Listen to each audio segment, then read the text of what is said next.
మహబూబ్నగర్ పట్టణంలోని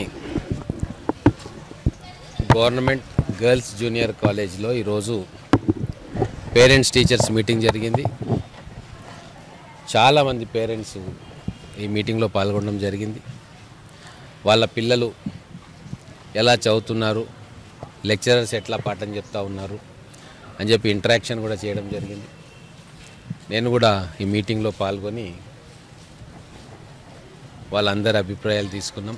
పేరెంట్స్ చాలా సంతోషంగా ఉన్నారు.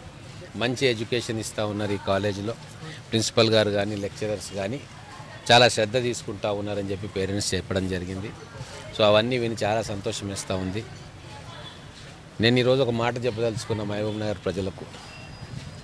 డెవలప్మెంట్ అంటే ఏంది? ఓ 4 రోడ్లు వేసి 4 బిల్డింగ్లు కడితే డెవలప్మెంట్ కాదు. రోడ్డు వేస్తే మళ్ళీ 4 ఏళ్లలో అది ఖరాబ్ అయిపోతుంది. మళ్ళీ దాని మీద ఇంకో రోడ్డు వేయాలి. నిజమైన డెవలప్మెంట్ అంటే మానవ వనరులను అభివృద్ధి చేస్తేనే అసలైన డెవలప్మెంట్. నాణ్యమైన విద్య మన పిల్లలకి ఇస్తే ఆ విద్యను ఉపయోగించుకొని వాళ్ళు తమ కాళ్ళ మీద తాము నిలబడితే ఆ డెవలప్మెంట్ 60-70 సంవత్సరాలు ఉపయోగపడుతుంది సమాజానికి. అందుకే మేము ఎమ్మెల్యేగా, నేను ముఖ్యమంత్రిగా రేవంత్ రెడ్డి గారు అసలైన డెవలప్మెంట్ తెలంగాణ ప్రజలకు ఇవ్వాలి అని చెప్పి కంకణం కట్టుకున్నాం.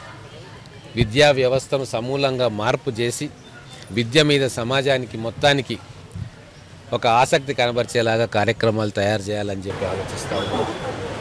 టీచర్లు కూడా మా విధానాలకు అనుగుణంగా వాళ్ళు కూడా శ్రమిస్తూ ఉన్నారు.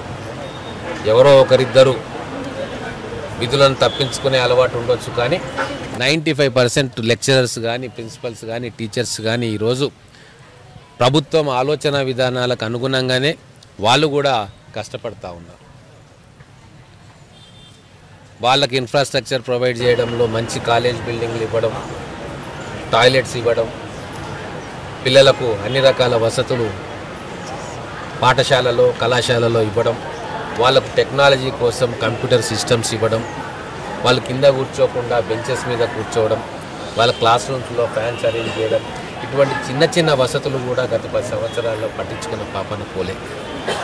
అందుకు విరుద్ధంగా ఈసారి మా 5 సంవత్సరాల పాలనలో మొత్తం మహబూబ్నగర్ పట్టణంలో నియోజకవర్గంలో ఉన్న ప్రతి పాఠశాల కావచ్చు, కళాశాల కావచ్చు, వాటికి కావాల్సిన అన్ని సౌకర్యాలు కూడా రాబోయే 2-3 ఏళ్లలో మేము కల్పించదలుచుకున్నాం.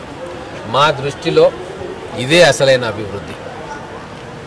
మా దృష్టిలో ఇదే కుటుంబాలను నిలబెడుతుంది, సమాజాన్ని నిలబెడుతుంది. కాబట్టే మా అందరం ఎమ్మెల్యేలం కూడా విద్య మీద ఫోకస్ పెట్టినాం. పర్సనల్గా కూడా మేము చేయాల్సిన సహాయం చేస్తూ ఉన్నాం. ప్రభుత్వ పరంగా కూడా ఏం సహాయం చేయాలని చేస్తూ ఉన్నాం. ఈ ఒక్క సంవత్సరంలోనే, ఇంత ఆర్థిక సంక్షోభం ఉన్న సంవత్సరంలోనే మేము గట్టి పునాది వేసినామని నమ్ముతా ఉన్నాం. విద్య విషయంలో మహబూబ్నగర్లో మనం స్కిల్ డెవలప్మెంట్ సెంటర్ తెచ్చుకున్నాం. ఐటీఐలను అడ్వాన్స్ టెక్నాలజీ సెంటర్గా మార్చుకుంటున్నాం. డిగ్రీ కాలేజీలో కొత్త కోర్సులు తీసుకొచ్చుకున్నాం. వొకేషనల్ కాలేజీలో కొత్త కోర్సులు తీసుకొచ్చుకున్నాం. ఎంబీఎస్ డిగ్రీ కాలేజ్కు 30 కోట్లతోటి బిల్డింగ్ శాంక్షన్ చేయించుకుంటున్నాం. అలాగే ఎంబీఎస్ జూనియర్ కాలేజ్కు 10 కోట్లు శాంక్షన్ చేయించుకున్నాం. పాలమూరు యూనివర్సిటీకి 100 కోట్ల రూపాయలు శాంక్షన్ చేయించుకున్నాం. ఇంజనీరింగ్ లా కాలేజీలను అక్కడ శాంక్షన్ చేయించుకొని కన్స్ట్రక్షన్ మొదలుపెట్టినాం. అనేక హాస్టల్స్ కన్స్ట్రక్షన్ స్టార్ట్ చేసినాం. అంటే రాబోయే 2-3 సంవత్సరాల్లో ఎటువంటి అవసరాలు ఉన్న విద్య కోసం మేము కంప్లీట్ చేయదలుచుకున్నాం. ఎటువంటి కొరత విద్యార్థులకు కానీ లేకుండా చేయనీకే మేము ఒక మాస్టర్ ప్లాన్ తయారు చేసుకొని ముఖ్యమంత్రి గారి సహకారంతో పూర్తి చేయాలనుకుంటున్నాం. ఇక్కడ వెజ్ నాన్ వెజ్ మార్కెట్ అని ఒకటి ఉండే, దాన్ని కన్వర్ట్ చేసి మార్చి జైపాల్ రెడ్డి నాలెడ్జ్ సెంటర్ అని చెప్పి ఒక అద్భుతమైన లైబ్రరీని మన పిల్లల కోసం అక్కడ ఇవ్వబోతూ ఉన్నాం. ఒక ట్రైనింగ్ సెంటర్ని ఇవ్వబోతూ ఉన్నాం. అలాగే మదీనా ఎడ్యుకేషన్ సొసైటీకి వెళ్ళినప్పుడు అక్కడ యాజమాన్యం, అక్కడ మేనేజ్మెంటు చాలా ఇంట్రెస్ట్గా ఉంది. పిల్లలకు ఇంకా మంచి ఫెసిలిటీస్ ఇవ్వాలి, మంచి ఎడ్యుకేషన్ ఇవ్వాలని. వాళ్ళకు కూడా నేను చెప్తే ఒక ఇంజనీరింగ్ కాలేజు, మిగతా కోర్సెస్ అన్నీ అక్కడ స్టార్ట్ చేయాలంటే వాళ్ళు కూడా సంతోషంగా ఉన్నారు. ఖచ్చితంగా మహబూబ్నగర్ అనేది ఒక ఎడ్యుకేషనల్ హబ్గా ఇక్కడ గవర్నమెంట్ ప్రైవేట్ ఇన్స్టిట్యూషన్స్ ఇంకా చాలా రావాలని చెప్పి వాళ్ళకు అన్ని రకాలుగా మద్దతు ఇవ్వడానికి నేను సిద్ధంగా ఉన్నా. నిన్ననే మీరు చూసుంటారు, మహబూబ్ నగర్ జిల్లాకు నవోదయ కాలేజీ కూడా శాంక్షన్ అయింది.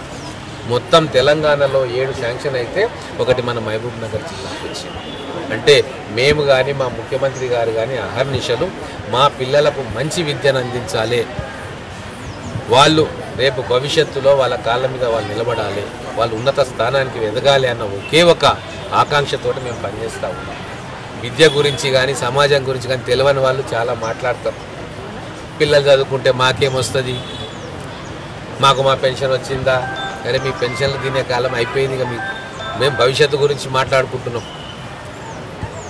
పెన్షన్లు వచ్చినా రాకున్నా అది నడుస్తూనే ఉంటుంది, అవి ఇస్తాం మేము.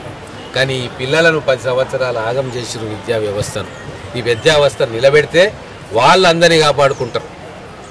ఒక పిల్లవాడికి కానీ అమ్మాయికి కానీ అబ్బాయికి కానీ మంచి విద్యను అందించి వాళ్ళు మంచి ఉద్యోగానికి అర్హత సంపాదిస్తే ఇప్పుడున్న ముసలి తల్లిదండ్రులు 1000కి 2000కు చేయి పడుకోవాల్సిన పరిస్థితి రాదు. ఆ ప్రభుత్వ ఆలోచన విధానం అట్లుండే గతంలో, కానీ ఇప్పుడు ప్రభుత్వ విధానం మారింది. ఆ పిల్లలకు ఎడ్యుకేషన్ ఇవ్వాలి, వాళ్ళకు స్కిల్ డెవలప్మెంట్ ఇవ్వాలి, వాళ్ళకు వృత్తి నైపుణ్యం కల్పించాలి, వాళ్ళ కాళ్ళ మీద వాళ్ళు నిలబడేటట్టు చేయాలి.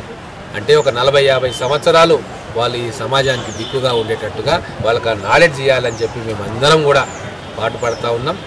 ఆ విధంగానే ప్రభుత్వ వ్యవస్థలను మెల్లగా మా వైపు తీసుకొచ్చుకుంటాం. మేము తీసుకున్న ఫోకస్ తోటి కొంతమంది గతంలో అలసత్వం ప్రదర్శించిన లెక్చరర్స్ కానీ టీచర్స్ కానీ ఇప్పుడు మెల్లగా మారుతూ ఉన్నారు.